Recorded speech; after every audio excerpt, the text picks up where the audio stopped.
سلامونه. دا 15 لفظونه انګلیسي کې دا باید هر چا ته زوي ځکه دنیا هر کونج کې کوي شي څه گیر شي نو کوي شي په دې لفظونو طریقې باندې ځان وباسي نو زه درته ښیم. هالو، سلام، ګوډ بای، خدای پامان، پلیز، مهرباني وکړه، تhank you، مننه، سوري، بخښنه غواړم، یس، وو، نو، نه،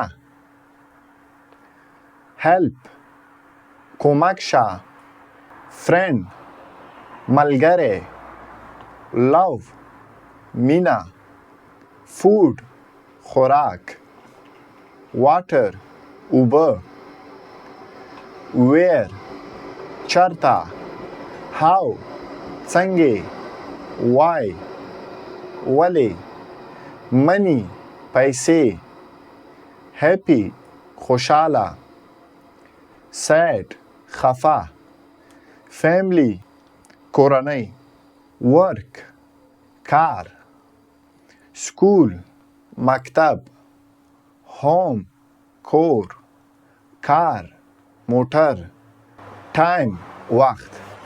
دوستانو دا 15 لفظونه دي باید د هر چا ته زده وي.